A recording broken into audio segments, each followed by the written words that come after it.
वाले समय में शिक्षा मित्रों के मानदेय के समय में जो भी अगर उसमें बढ़ोतरी के संबंध में जानकारी दी हो, मानदेय बढ़ाने पर वो कह रहे हैं शिक्षा मित्रों को आत्महत्या करने के लिए मजबूर करेंगे। ये चलिए ठीक है। 8 साल से 8 रुपए की वृद्धि ठीक है, नहीं हुई। आप जबरदस्ती कराएंगे कोई काम सरकार नहीं, हम जबरदस्ती करके हमारी हैसियत नहीं कि हम सरकार आपको मालूम मानदेय हम तो जनता की आवाज रख सकते हैं। हम बैठ जाइए, जबरदस्ती कराने वाले नहीं, बैठिए आप। माननीय सभापति जी, शासन एवं बेसिक शिक्षा परिषद उत्तर प्रदेश द्वारा शिक्षा मित्रों के किसी भी यूनियन को मान्यता प्राप्त नहीं की गई है। शिक्षा मित्रों का मानदेय बढ़ाया जाना एक सतत प्रक्रिया है उपरोक्तानुसार। माननीय सभापति महोदय, ये बहुत ही गंभीर प्रकरण है और माननीय मंत्री जी का जो उत्तर आया है कि शिक्षा मित्रों का मानदेय बढ़ाया जाना ये सतत प्रक्रिया है। और माननीय सभापति महोदय, सतत प्रक्रिया की इनके डिक्शनरी में क्या परिभाषा है मुझे नहीं पता, लेकिन मुझे इतना पता है कि हम लोग सरकारी कर्मचारी हैं तो हर साल उसका DA हर कुछ मतलब कुछ ना कुछ बढ़ता रहता है। ये तो सतत प्रक्रिया में आ जाता है। तो लगभग 9 साल से शिक्षा मित्रों का जो 10,000 सैलरी फिक्स की गई थी, आज तक 1 रुपए की बढ़ोतरी नहीं की गई। उत्तर आ गया सतत प्रक्रिया है। तो 9 साल में क्या एक बार भी वो सतत में नहीं आया? पहला क्वेश्चन मेरा।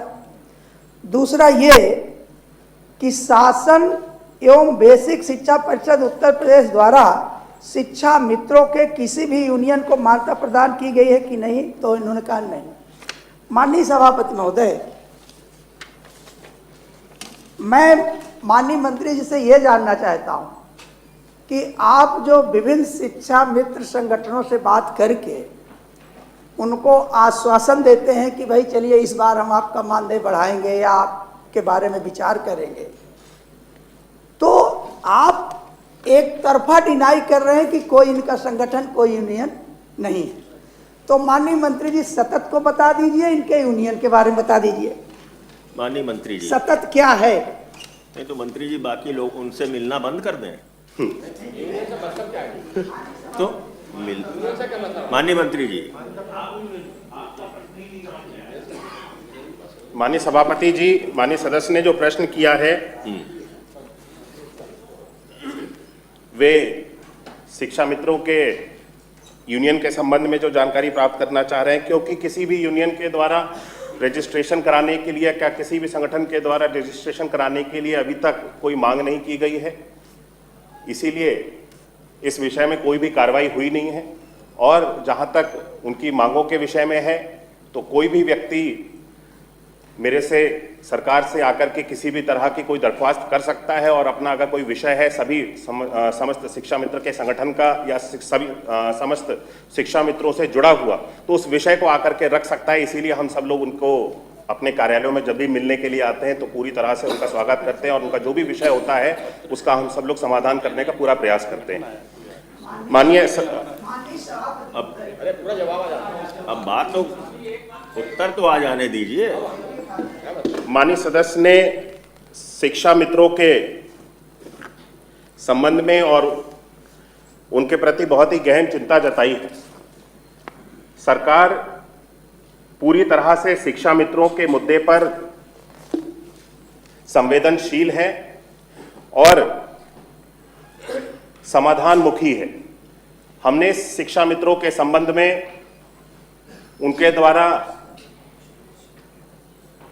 जितनी भी कठिनाइयों का सामना करना पड़ रहा था, चाहे वो शिक्षा मित्रों के समायोजन के संबंध में हो,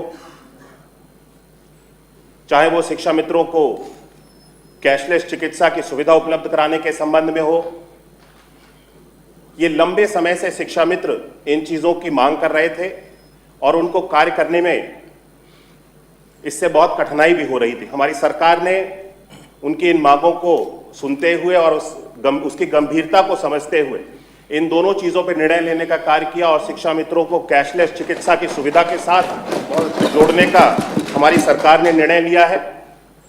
और साथ ही साथ शिक्षा मित्र, क्योंकि बहुत से ऐसे थे जब उनको शिक्षक से वापस शिक्षा मित्र के रूप में नियुक्त किया गया था तो वे अपने जिस स्थान पर कार्यरत थे वहां से कहीं दूर चले गए थे या उनको अपने विद्यालय तक जाने में कठिनाइयों का सामना करना पड़ रहा था।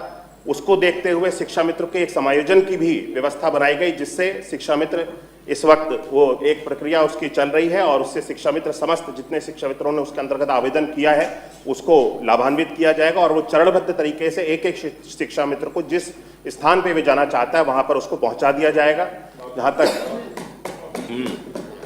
शिक्षा मित्रों के मानदेय के संबंध में माननीय सदस्य ने प्रश्न किया है, हम शिक्षा मित्रों की सेवाओं के प्रति, शिक्षा मित्रों के प्रति बहुत ही संवेदनशील हैं और वर्तमान में इन सारी चीजों को हम सब लोग पूरी गहन गंभीरता से लेते हुए इसके ऊपर विचार किया जा रहा है और आने वाले समय में शिक्षा मित्रों के मानदेय के समय में जो भी अगर उसमें बढ़ोतरी के संबंध में जानकारी देनी होगी तो आपके माध्यम से मैं सदन को अवगत कराऊंगा। ठीक है, अब क्या रह गया? अब क्या रह गया डॉक्टर? माननीय सभापति महोदय, माननीय मंत्री जी का जो उत्तर है वो केवल सदन को गुमराह करने वाला उत्तर है। अच्छा। और ये पत्र मेरे पास एक है, ये उत्तर प्रदेश शासन बेसिक शिक्षा अनुभाग 5 13/12/2023 का, उस समय विशेष सचिव थे यतीन्द्र सिंह। नहीं, पत्र क्या है? पत्र ये है कि उत्तर प्रदेश प्राथमिक शिक्षा मित्र संघ, जो मेरा सवाल था कि क्या कोई संगठन या संघ आपसे इस तरह की मांग करता है, तो उसमें उत्तर लिख करके आ गया नहीं, ऐसा कोई संघ संगठन नहीं। माननीय मंत्री जी, माननीय सभापति में उसको आप देख लीजिए। और दूसरी बात, और दूसरी बात माननीय सभापति महोदय, ये हाई कोर्ट की एक टिप्पणी है जिसमें हाई कोर्ट ने कहा कि शिक्षा मित्र का मानदेय जीवन यापन के लिए अपर्याप्त है। ये मैं नहीं, हाई कोर्ट कह रहा है। और माननीय सभापति महोदय उत्तर लिख के आ गया, सतत प्रक्रिया है। मैं यह जानना चाह रहा हूं कि विगत 8 सालों में कितने रुपए की वृद्धि की गई है शिक्षा मित्रों के वेतन में या उनके मानदेय में, कितनी वृद्धि, कितने रुपए की गई? ये माननीय मंत्री जी क्या क्या उत्तर सबको पता, आपको भी पता है? क्या पूछ रहे हैं आप? वो कह रहे हैं हम इस पर विचार कर रहे हैं। कह रहे हैं मानदेय बढ़ाने पर वो कह रहे हैं विचार कर रहे हैं। तो सतत प्रक्रिया क्या है? यही प्रक्रिया है सतत। क्या सतत की मतलब आप 8 साल से केवल शिक्षा मित्रों को आत्महत्या करने के लिए मजबूर करेंगे, ये सतत प्रक्रिया? चलिए ठीक है, ठीक है, बैठिए आप मान सिंह जी। नहीं, गलत बात। सभापति महोदय, ये पूरा उत्तर आ गया, आपके प्रश्न का पूरा उत्तर आ गया है। मेरे प्रश्न का उत्तर माननीय सभापति महोदय नहीं पूरा आया। उत्तर आ गया है, लेकिन फिर भी आप कह रहे हैं सदन को गुमराह कर रहे हैं, ये कर रहे हैं, वो कर रहे हैं। सतत प्रक्रिया क्या है? ये गलत बात है मान सिंह जी। मैं जानना चाहता हूँ पीठ से कि सदन की सतत प्रक्रिया है क्या, हमारी नॉलेज बढ़ जाएगी। सतत प्रक्रिया में 8 साल से 1 रुपए उनके मानदेय में वो विचार कर रहे हैं, ये है सतत प्रक्रिया। वो विचार कर रहे हैं मानदेय बढ़ाने पर। 8 साल से 8 रुपए की वृद्धि, ठीक है, नहीं हुई। ये सतत क्या बात है? ये कोई बात होती है? और हाई कोर्ट भी इस आप जबरदस्ती कराएंगे कोई काम सरकार से? नहीं, हम जबरदस्ती करके कराएंगे। हैसियत नहीं कि हम सरकार को जबरदस्ती आपको मालूम मानदेय नहीं था? हम तो जनता की आवाज रख सकते हैं। हम नहीं, आप बैठ जाइए, गलत बात। जबरदस्ती कराने वाले नहीं, बैठिए आप। प्रश्न संख्या 2 माननीय आशुतोष सिन्हा जी। माननीय मुख्यमंत्री जी। माननीय सभापति जी, मतलब कुछ भी बोलेंगे गलत है ये।